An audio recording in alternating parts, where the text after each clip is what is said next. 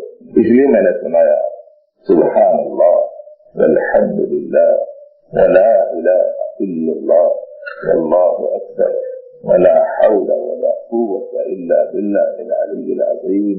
100 مرتبہ صبح 100 مرتبہ شام میں تمام لگانا چاہیے. درود شریف میں درود ابراہیم سب سے بہترین درود ہے، اور اگر وہ درود لمبا ہونے کی وجہ سے آپ کو بتائی گئی مقدار پوری نہ ہو سکتی ہو تو بہت سے دوسرے درود بھی نبی رحمت صلی اللہ علیہ وسلم سے ثابت ہیں اور کتابوں میں لکھے ہوئے ہیں.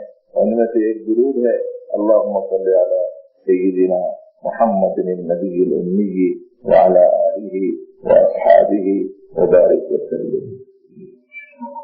اور ایک درود ہے اللہم صلی علی سیدنا محمد النبی الامی وعلی آلہ وسلم تسلیما. اور بھی بہت سارے درود ہیں.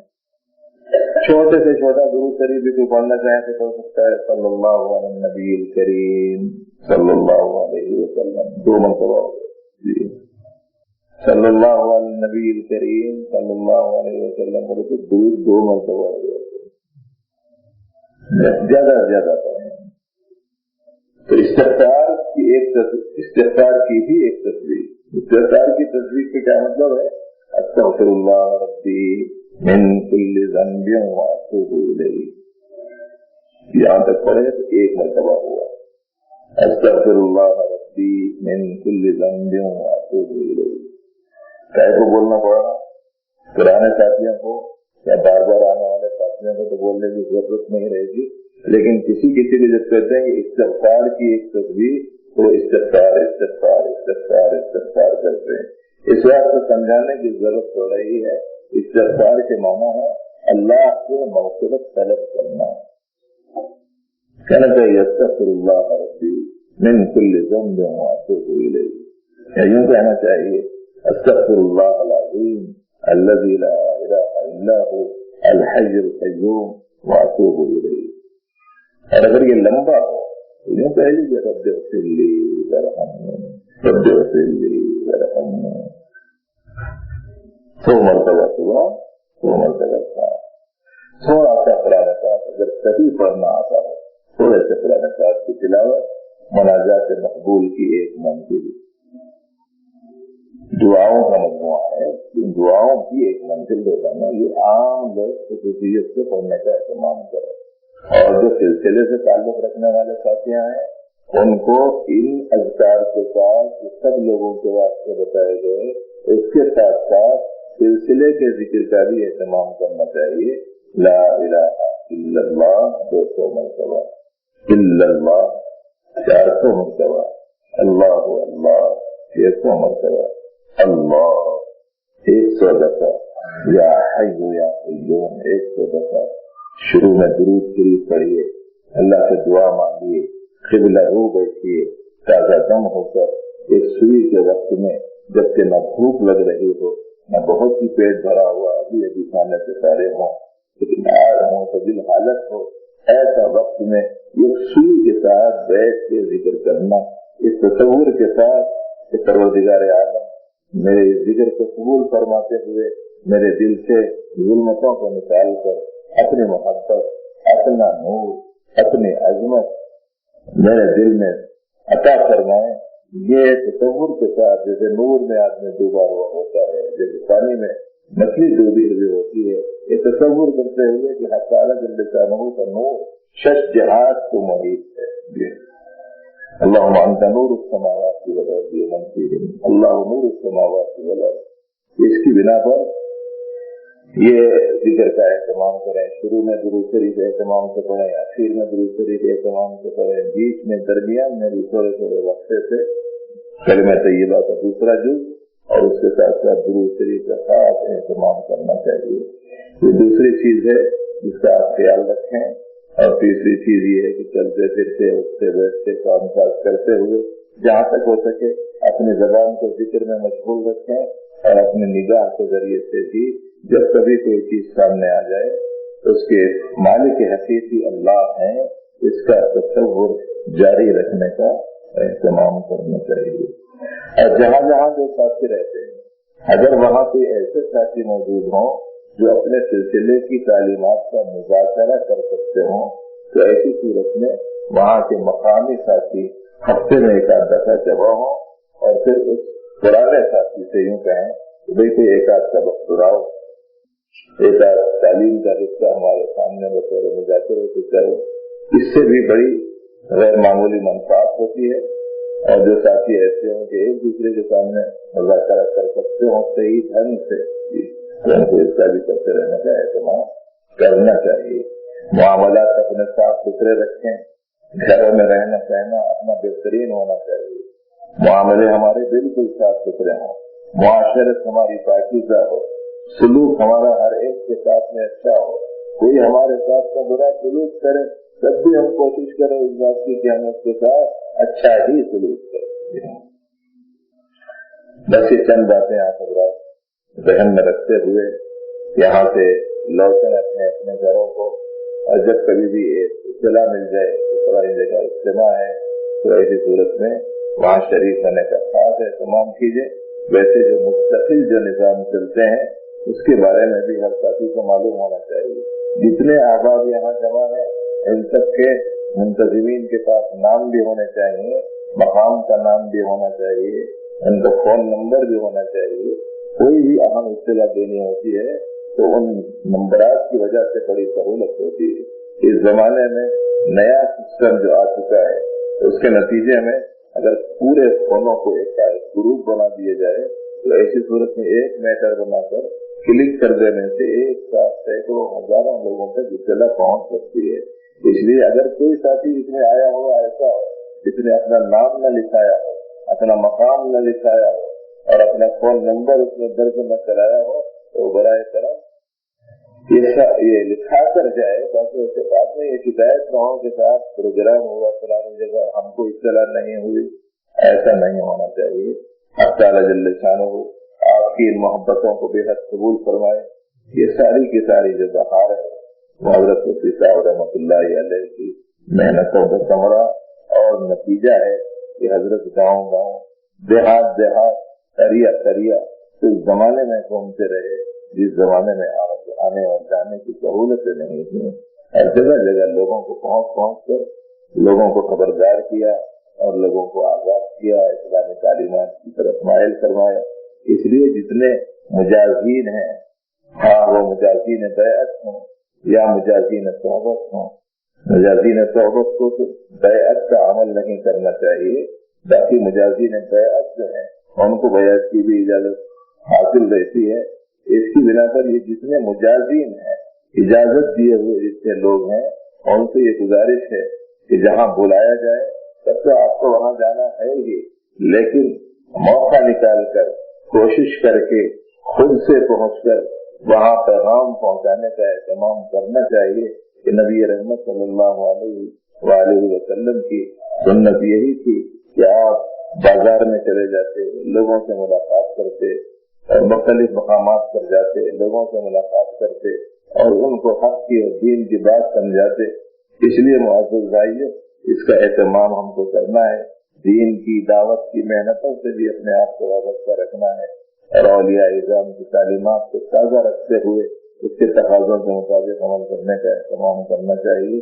اللہ جل شانہ منتظمین کو، مقامی احباب کو، اس اجتماع کے سلسلے میں محنت کرنے والوں، کوشش کرنے والوں، دعاؤں کے کرنے والوں کو بہترین جزا عطا فرمائے، دارین کی سعادتوں کو سرفراز فرمائے اور ہم سب کے قلوب کو پروردگار عالم انسیت والا، محبت والا، نرمی والا، رحم والا قلب بنا دے، رفقتوں والا دل لگا دے